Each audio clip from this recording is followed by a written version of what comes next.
Welcome back to the Better Late Than Never Club. I'm Beck. And I'm Frost. Tonight, we are finally getting around to a request that was put forth a long time ago. I think before we even started the podcast. No, yeah, genuinely. Maybe. Because the person who requested this is somebody that I play video games with, and the video games that we play predate this podcast. Okay, that's So, fair enough. Definitely. In fact, probably, you might even say, one of the inspirations. Well, not for me. Well, no, not for you, but like the energy of, what do you mean you haven't seen The Hunt for Red October? That's what we're watching. That is what we're watching. I can't believe I haven't seen it, of course. Like, a Sean Connery big hit. I mean, And are you like a big Sean head? Like, I mean, he was big. He was big when I was little. Like, he was like one of the big actors. right. I was just a yeah. little bit too little to. He was definitely before my time. Yeah, just before my time. But like, I was aware of him Sure. as he was like on the shoulder of his career, doing the like gentrified things that people who are big actors do in their like finishing roles.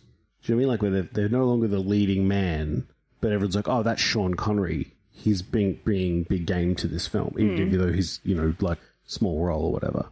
And, like, Sean Connery, like, classic, right? Like, I mean, he's a Bond. yeah. That's what I always associated with him. Yeah, yep. Pretty much. But, like, very specifically Scottish Bond. I mean, he is Scottish. Well, yeah, but, like, Pierce Brosnan, right, is iconic Bond for a lot of people of my age because of Sure. GoldenEye and the era of that. But when people say shaken, not stirred, they're actually channeling Well, yeah. the Sean Connery Bond. Yeah, absolutely. So I mean, it seems like that's a very Sean Connery thing that he just like kind of just, no matter what the role, no matter what the situation really called for, he was like, no, I'm doing this in a Scottish accent. I mean, to be absolutely frank, I haven't heard Sean Connery try and not do a Scottish accent. Maybe he's terrible at it. Maybe he can only be he a Scot. cannot get away from it. Yeah. So there is that. Anyway, this film isn't just about Sean Connery. It's also about submarines, maybe singular submarine, and actually there ends the list of things I know about this film. Yeah, that's about all I know as well. But I do have a little bit of research if you'd like to know a bit more about the nuts and bolts behind the film. In honor of the patron who requested this film, go on then. Oy vey. All right, so we're working with a classic trio of genres: thriller, action, spy. Ooh. You love to see the three of those get together. Yeah, they're a good time, those three. It's a slightly longer film, 2 hours, 15 minutes. Which, that's going to be a struggle, but hopefully it's good. It won't be a struggle if it's really good. True. This is a film from 1990, so 35 years ago. The golden era of New Age films. Mm-hmm. It is a book adaptation. Really? I didn't know. Correct.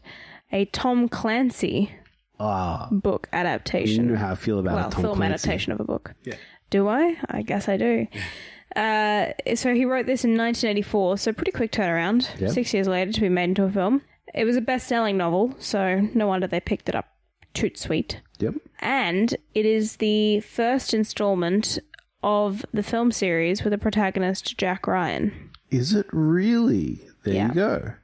I felt like that probably isn't a spoiler. No. Like, I think that'll become clear really quickly. So I just figured I'd mention that up front. Because I've heard of the name. In fact, we were just talking the other day about Jack Ryan as a kind of classic action character. Yeah. It was, the context was actually that I get Jack Ryan and Jack Reacher mixed up. Correct. Who are very different kinds of Tom Clancy heroes. Well, Jack Reacher being a Lee Child's Right. hero, not a Tom Clancy's Reacher. But they're very Tom like... Clancy's Jack Ryan. Yeah. Yeah. There's a lot of crossover. Sure, they're both Jack. And Jack R, and they're both like... Action heroes. Yeah. There's they're both like investigative heavy, but also like good at guns. I don't know. It's very Well, speaking of guns, speaking of guns. our director is one we've seen before. It is Jack McTiernan, and his notables of his directorial work is Predator Oh. and Die Hard. Wow. And Die Hard with a Vengeance, but, yeah, but the Die Hard. Yeah. That's really interesting. So Predator, which, Look, it didn't do great. it didn't do great. But, For us, it did great. oh, sorry, it did great in general. For the time, it was like, It doesn't have a great BLTN score. Yeah, it didn't rewatch well. Sure.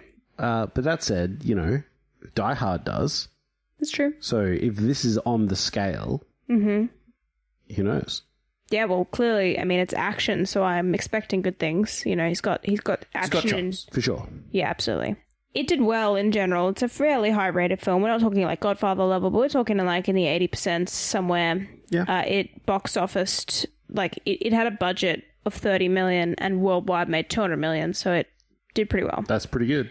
It was nominated for 3 Oscars: Best Film Editing, Best Sound, and Best Sound Effects Editing, and it won the last one. Interesting. So I'm expecting some good sound effects, some good bells and whistles from these submarines. I imagine it's going to be integral to the listening experience. Well, speaking of the listening experience, you're giving me the perfect tee-ups. The composer for the film is a gentleman called Basil Poledouris. And I noted him down because he is the same composer as Starship Troopers. Oh, that's interesting. I don't particularly remember the theme of Starship Troopers. No, but I just thought that was interesting as someone we've seen or heard his work before. Interesting. So, a couple of other notes on our cast. So, as you said, Sean Connery, he plays one of the main characters. So, if this is a Jack Ryan film, are we going to get a Tom Cruise? No, I'll tell you who our Jack Ryan is in a second. Okay, because that was going to be like wow left field. Yeah, no. So this character, I don't know who Sean Connery plays yet, really, but whoever he plays, that role was first offered to Kevin Costner, and then to Harrison Ford, and then Sean Connery. Wow. I mean, Harrison Ford is big actor chops for the time. Yeah. And he was Indiana and stuff, so. And you wanted to know who Jack Ryan is. It is Alec Baldwin. Oh, interesting. I think Alec Baldwin, I've liked a lot of the stuff that he's in. I can only really remember him from 30 Rock. Yeah. That's where I've seen most of him, so it's hard for me not to picture him as that. And SNL, obviously, like those two things. As a I definitely associate him with comedy more than anything else. But like, so this will be interesting. This is not comedy. Well, I reckon he'll be able to do action quite well because he's got a very serious face. And I think that's what makes his comedy so spectacular is that he can do that. He can hold the straight face. And deliver really dry comedy. Mm-hmm. Let me know, it's Wednesday. Anyway, so that's good. Other actors, and again, I don't know what role, big or small, I just wrote down the ones I recognize, but there's a few pretty big names in the list. We've got Tim Curry. Oh, yeah. And James Earl Jones. I know that name. James Earl Jones? He died recently. Voice of Darth Vader. Voice of Mufasa. Yep. I'm sure he did things that weren't just voices, but he has an amazing voice. Had an amazing voice. You said James Earl Jones, and I heard James L. Oh. And I was like, who's James L? Why is that important? Who's James Earl? Yep. We also have Sam Neill. Oh, yeah, of Jurassic Park fame. I actually wrote down, because I was like, in case Frosty doesn't remember who Sam Neill is, I just wrote down Doctor in Jurassic Park. Even though I know there's a few of them, but like, you know. And then the last name from the cast list that I really recognized was Stellan Skarsgård, the father of the Skarsgård brood, all of whom a lot of them have gone into acting. Yeah, Skarsgård is a name that's familiar. Yes, well, he has... I think Bill and Alexander are the two main sons that have gone Bill Skarsgård into... plays the clown in It. Correct. Okay, yeah. And Alexander Skarsgård, who is going to play Murderbot in the upcoming TV show, which is very exciting. That's very exciting. For those Murderbot heads out there. So this is the Skarsgård father. Yeah, Stellan. Stellan. I think they're like, I don't know. I mean, it's a cool name. I repeated it because it's a cool name. Yeah. Stellan Skarsgård. I mean, they have some of the coolest names in Hollywood. Yeah. Obviously, it's like mostly cool because it's not just like... Yeah, it's like a foreign enough. Smith and Brown and like, you know, traditional... But anyway. I cannot hear a name like Skarsgård and not just assume they're part of a metal band. Yeah. It's like, oh, you're from Norway and your name is Skarsgård? What's the name of your metal band? How did you know I was in a metal band? So the last thing I have written down is just something that I thought was a bit funny because this movie, like you said, deals with submarines. That's no secret. That's one of the only things we know for sure about this movie. Right, at least one submarine. Right. Which means that someone who might have a vested interest or interest in general in this film, its content and its making, is the US Navy. Yeah.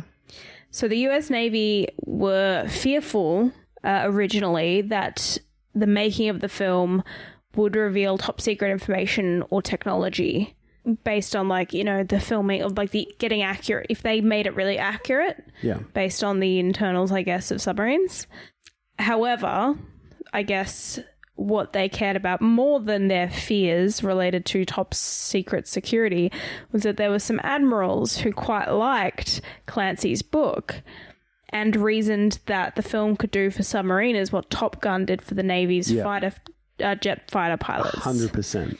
So I just thought that was a funny tidbit where they were like, this is the best ad campaign for us. It's like, let's have a hero set, you know, a hero piece with around submariners. Let's get people excited about the Navy, and not just any Navy being cramped in a tin can under the water. Let's get them excited for that. I am really interested to see if they can get even close to the cool factor that Top Gun pulled off, because Top Gun is like one of the most quintessential, like, cool guy films, right? Like you've got the aviator glasses, you've got the slow motion walking with the helmet under you, and it's like, you got the highway to the danger zone music. How do you get that with a submarine? I'm not sure how you're gonna. I know that's probably not what like they didn't pull it off, I'm sure but that's what they wanted, obviously. They're probably not going for that. They're probably going for something like a little bit more demure, a little bit more classy, like you know, Admiral, radio the fleet, you know.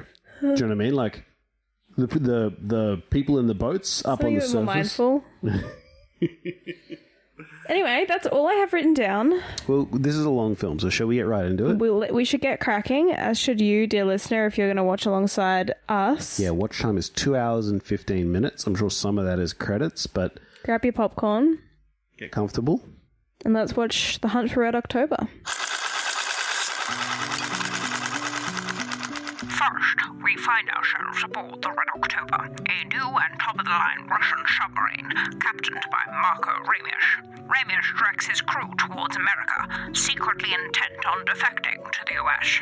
But his behavior alarms both the Americans and the Russians, who are searching for the elusive sub. CIA analyst Jack Ryan is the first to propose the possible defection, and is deployed to confirm his suspicion. With the help of a particularly skilled sonar technician, the USS Dallas tracks down Red October, and with some clever communication, Jack Ryan and Ramish set up a false emergency, allowing the Russian crew to abandon their craft. After a tense back and forth with the desperate Russian Navy, the Red October and Ramish are successfully secreted away, safe in the United States, presumed destroyed and dead.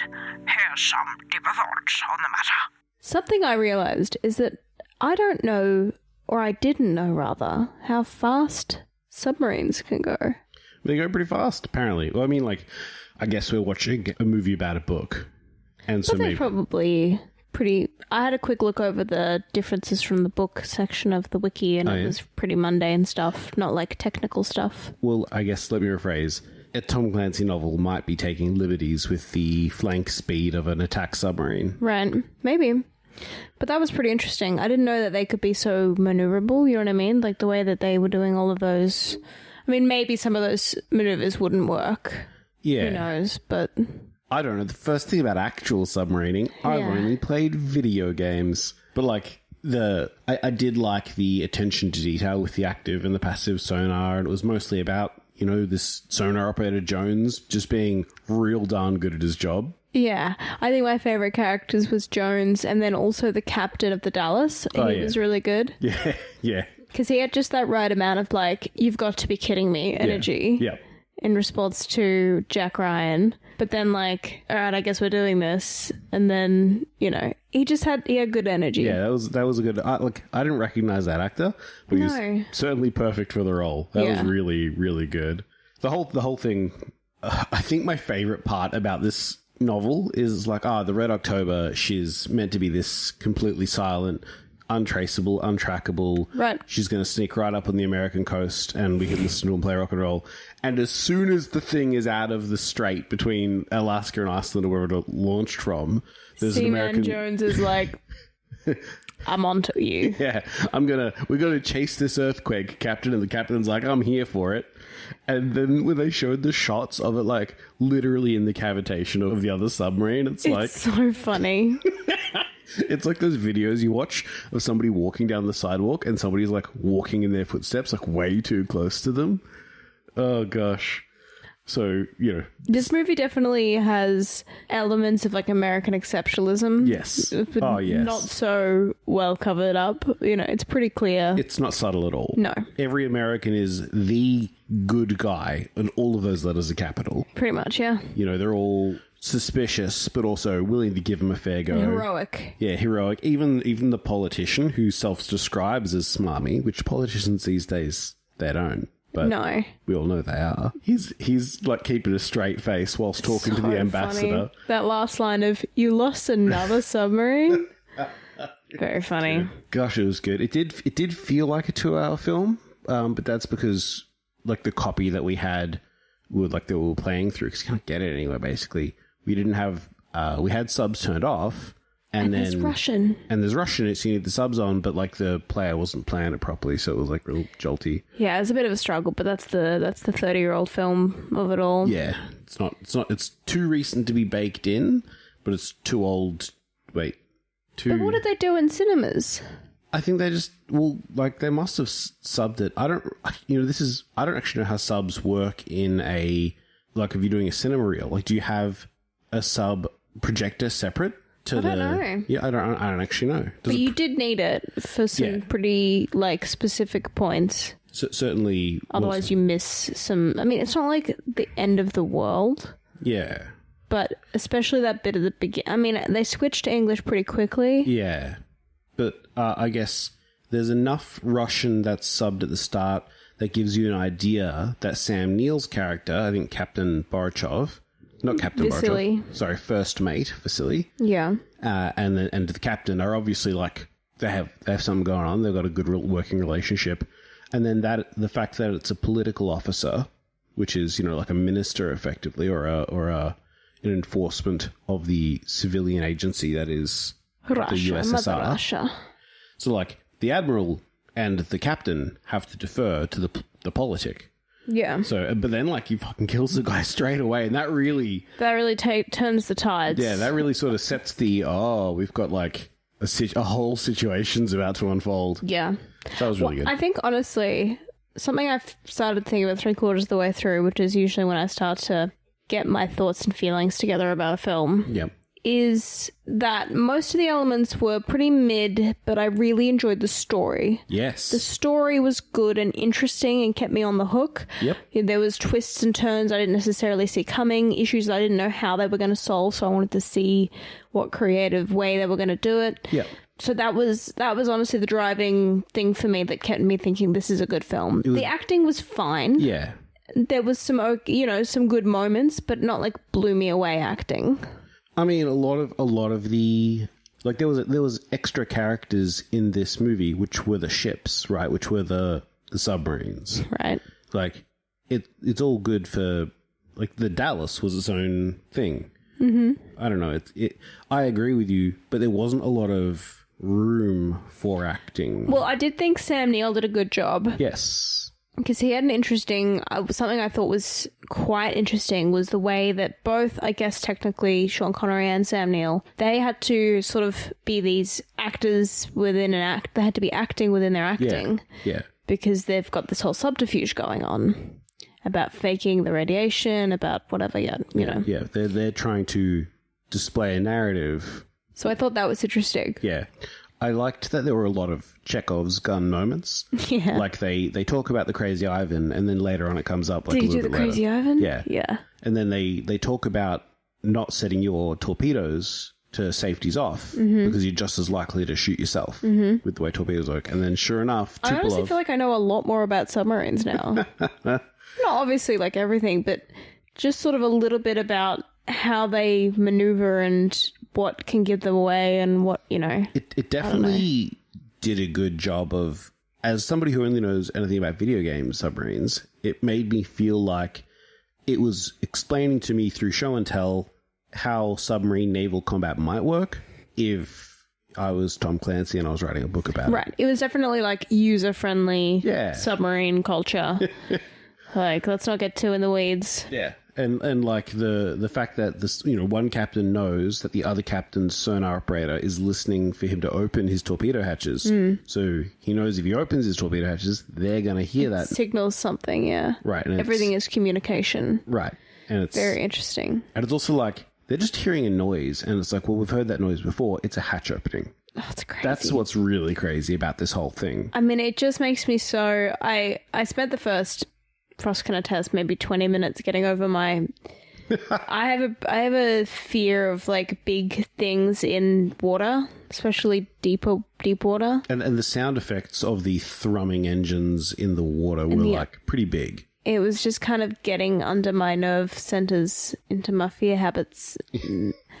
And I eventually got over that a little bit. Yeah, especially because they stopped showing a lot of big underwater slow-moving things after a while. Well, there was still a fair few shots, especially near the end. I feel like they were more action-y shots, more fast-paced. That's true. It was less slow and foreboding. Something that I didn't expect, the defection storyline. Yes. As in going in. Obviously, that comes out fairly early. Well, about halfway. Oh, yeah. About halfway. Yeah. Jack Ryan, or maybe a third of the way in, Jack Ryan suggests the defection idea, and that's when it sort of... And then it gets basically confirmed immediately through Sean Connery's character. Yeah. And that was interesting. Yeah, that was a plot hook that I did not even anticipate. I thought it was going to be much more cat and mouse. Yeah. The Red October's hunting something, and people are hunting for the Red October, hence the name. Right. And will it get its goal? And I guess its goal was defection, but I just thought it was really, really a really good plot thing that I didn't see coming. I don't often think about how hard it was and is in many ways to defect from certain countries because of how intense governments are. Yeah. You know? Well, I mean, like, it's double-edged, right? Because you can want to defect because I mean, like, the captain's use case for defecting was really interesting. Of like, he's been a military commander in the Russian Navy for decades. He's trained most of the captains of other ships, and yet when he sees this weapon and he knows exactly what it's for, he wants to defect for the purposes of preventing an escalation in the Cold War, which is like, fair enough. Yeah. On the flip side, America has these, like, a bunch of Russian people defecting. Like, well, we can't necessarily trust them because what if it's a plant? Right. It's a very bold plant to throw their multi-billion-dollar flagship submarine to try and plant some sailors in the American soil, but still. You know, one element that didn't come back to, like, didn't check off Skarnas? Oh, yeah? The 2 keys. You know how he took the guy's key? Oh, yeah. He's like, I have both the keys now. Yeah, you're right. And I know the reason for that is because obviously he was never going to fire the missiles on America. But I wanted there to be, like, I kept thinking something's going to happen. It's, you know what I mean? Like, it's going to come up in some way, but it didn't. I think it was meant to be, and I wonder if this is we're watching this 30 years later, 35 years later. But I wonder if at the time, because the USSR only dissolved in 1991. The USSR is still active? Well, this was the USSR is still active when this film is so funny. Released, right? That's such an FU. This movie is like, you guys... Hey, you guys could defect anytime now. But I mean, it's also like, it does show that the Russian Navy is very capable and powerful. Well... Can I just say something funny? Yeah. Something else I saw on the wiki was that Sean Connery originally was like, this is a dumb script because it implies that the Russians have a capable navy. Basically. Yeah. I mean, they do, though. I guess the implication is just like at the time. At the time, relative to the American Navy, absolutely. That's the point, like, I think. Is relatively. Because obviously... I think in this they're like, they make it sound like the Russians have a bunch of ships, like over 100 vessels have launched. Right. I think Americans have like just a couple of hundred vessels in port somewhere. Yeah. In just one port, like hanging out. It's crazy. So like the American Navy, especially at this time, was massive. Bonkers, yeah. Yeah, like, so they didn't talk about that, and I think it wouldn't have added into the plot if they said they've mobilized 100 vessels and some admiral's like, well, send 1,000 of ours. Right, yeah. Doesn't really... Well, also, it's like, why would you do that? They're not trying to start the war. Well, I mean, that's it, so right? They don't want to, like the guy said in that meeting, the cabinet meeting, like the secret meeting, the data doesn't show anything. We're just waiting and watching right now. Yeah, and I guess that's it. It doesn't matter that you got 1,000 times the ships. If the Russians launch some nukes, millions of people will die. Yeah. You might win the war, but it's better if there's not one. They also never explained why they had to go, or why the choice to go to the deep spot. Well, so they kind of did at the end. So obviously, because that's where the wreckage would be. yes. So they can't get the wreckage. Yes. Which there isn't a wreckage. But Yeah. okay. That actually, you're right. So I there forgot is about that. wreckage. If you went there and you There scanned, is. It's the other that's ship the that other went. submarine. Yeah. Very convenient for their story. Yeah. But That was one of the differences with the book. They didn't take themselves out. They got the Red October rammed them or something. That was just slightly different yeah, interaction between those two subs. But I think it's fun how they did it. yeah, you know. the torpedo thing. Give us some torpedo payoff with a couple of... 'cause exactly. all the rest of the torpedoes were misses. Right, you can't have a 2-hour submarine film without some submarines shooting at each other. Right. I think that was a good touch. Like, because if it just had been we're a $3 billion, 33,000 ton displacement submarine, and that's just a 12,500 ton displacement attack submarine, and it's how close? Just crash into it. Right. Like, we're designed to withstand much bigger depths than Yeah. that tinfoil thing. Yeah. Like, so yeah, that would have been, I think, a lot less satisfying to watch. So Submarine jobs are definitely up there for me in terms of jobs I would never be able to do. oh god, For so many reasons. I don't think I could do submarine jobs because so much of a crew of a submarine is like you've got your job, your series of jobs, and your job is to not question orders.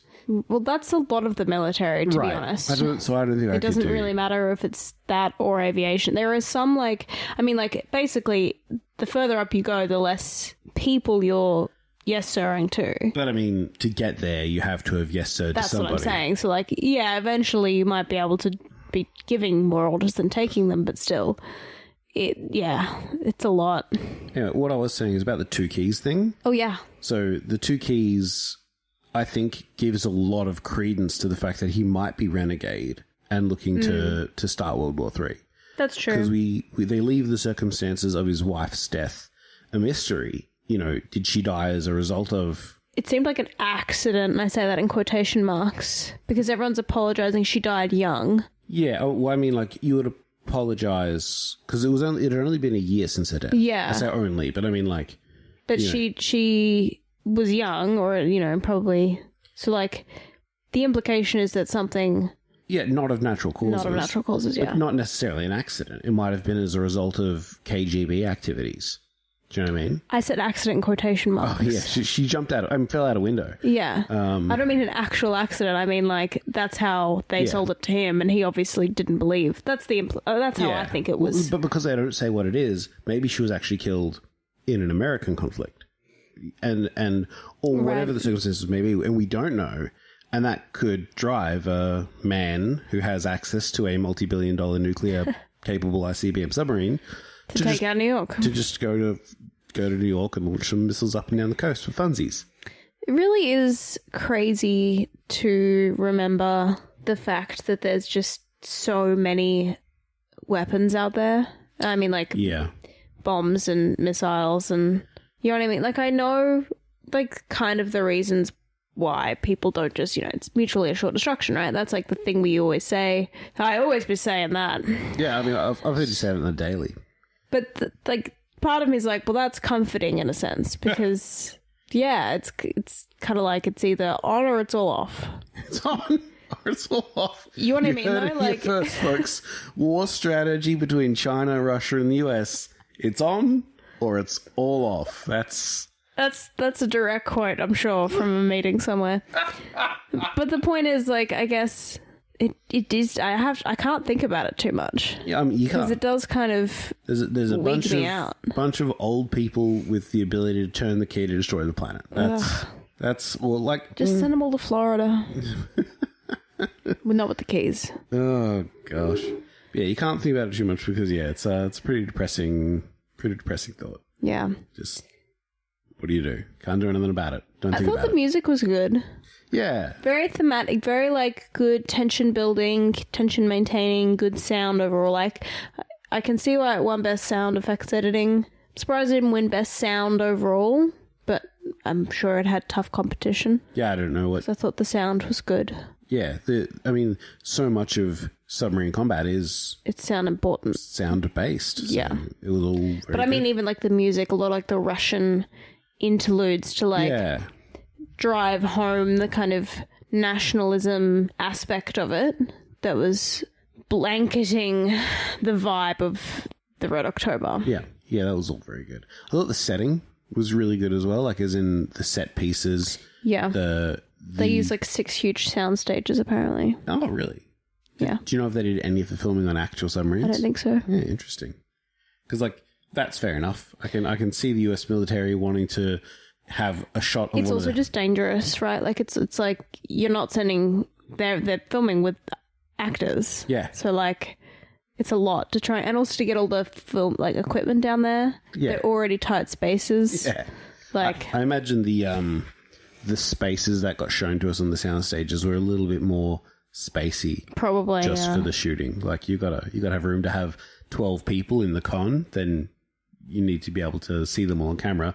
You got to make it maybe a more cinema appropriate shape. Yeah. This lived up to the hype. I'm not gonna lie, I enjoyed this film. Yeah. I think I might have enjoyed it a little bit more than you because this Probably. I mean it hits certain je ne sais quoi of your interests. Yeah, I That I do not share. I like submarines and I like this kind of like. Whereas for me, I like action and I like a good story, but I hate deep underwater scary things. So like That's a detractor for that's you. a detractor Yeah, for fair me. enough. Yeah, so look, I enjoyed this film. Would have I cut much from it? Probably not. Not a whole lot. Yeah, I didn't really catch myself looking at any of these scenes and going, this should be on the cutting room floor. Probably could have cut maximum like 5 minutes. Yeah, But here and there. yeah, and just not But not much. And whole yeah. scenes anyway. No. Because it really gives you an insight. Alec Baldwin did a really good job, I thought, by the way. Yeah. Considering I know of him and his comedy chops, I thought of his fairly, like, serious Dr. Ryan was actually pretty good. Yeah, I think he did an okay job, a good enough job, I guess. Yeah. Something that I thought would have made it better is if he had seemed more... Frazzled isn't the right word, because frazzled, he's not going to get what he needs if he's frazzled. But his facial expressions were like overly passive Yeah. in a way that I was like, dude, have an emotion. Yeah. You know what I mean? Like if you're doing all these things and going through all these, like I just felt like sometimes you like a forced calm is useful for certain moments. I guess what you're right. We didn't get any cutaways where it was like him having a moment to relax. Even and when like, he was on his own. yeah, like what is going on? Yeah. We did sort of say that. I said that earlier in before we started the film. I was like, Alec Baldwin has this really like ability to stay deadpan, and in that, this was a bit of a detractor Right. because we never got to see some expression. Another thing that I was thinking is that this is the first Jack Ryan film, but to me, it doesn't make me want more Jack Ryan films. Well, I don't know if Alec Baldwin is. No, I don't think so. I don't think he reprises the role. Probably not. So- But my point is, if the intention of this film was to like kickstart a Jack Ryan, Like trilogy or saga. right, Yeah. interest in more Jack Ryan stories, he wasn't that engaging of a character. So No. in that sense, I think that it was middling from Yeah. Baldwin. We're not. Yeah. I He agree just with doesn't you on that. scream main character. Like he's a tool. He was a plot device. Not a tool. He's Yeah. he's a plot device. Yeah. In order to get the interesting characters, like the 2 submarine captains. Yeah. Honestly, I think I agree with you that Sam Neill had the most like we're emotionally connected to Sam Neill.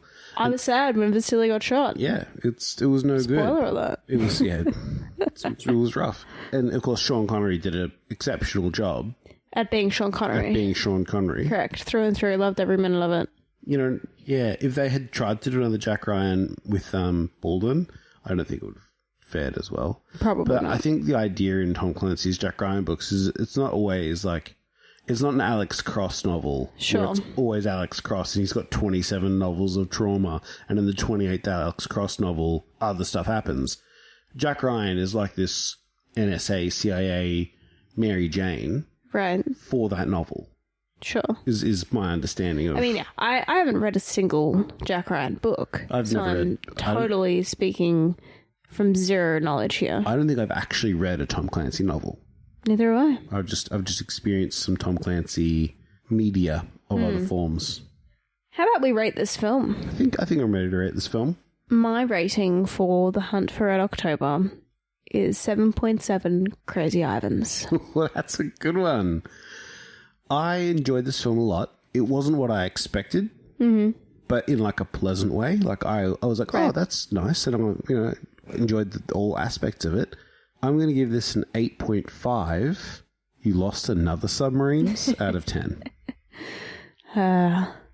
Very good. I love just like the shots of the Russian ambassador sweating. Sweating, patting his Just head. absolutely like, why is this my job?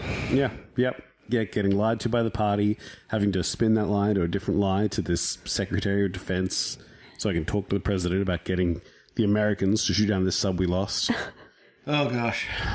I wonder, I mean, like, obviously this is a fictionalized novel, and the movie starts with what is presumably a quote from the book being like, America and the USSR will tell you this didn't happen.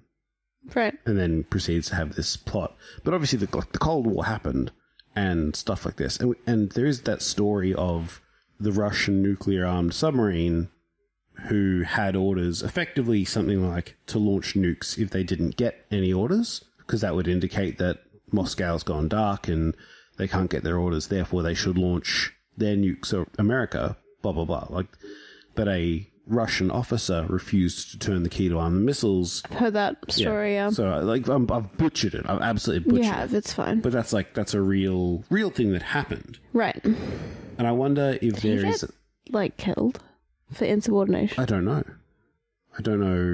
I'll be doing a Google deep dive, don't worry. We'll be deep diving on this, but that's not relevant. Sure. I guess what I'm saying is, like, I wonder if there was a flagship or a submarine crew that did defect during the Cold War, or toward the end There's of the Cold probably War. a multitude of things that happen that we will never know about. I mean, we'll eventually know about them. Probably, maybe. Who They knows? They get unsealed. Yeah, they unseal them. They declassify them like 50 years later because they go, that's late enough that if you were 30 and you were, on that ship that defected and it's unsealed 50 years later, anyone who could have cared about it is dead or not involved. Yeah, probably right.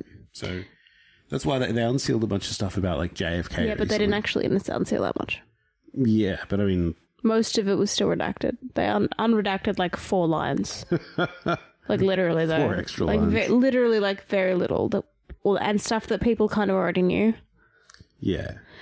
Anyway, we're getting sidetracked into how much is this history a cover-up. So thank you so much for that recommendation. Let us know, any of you out there, if you have a recommendation that you're dying for us to watch. Let us know over on Patreon, The Better Late Than Never Club. You can also find us on socials, Instagram, Facebook, Napster. I don't know. You can listen to us wherever you get your podcasts. Wherever you're listening right now. Until next time. Till next time.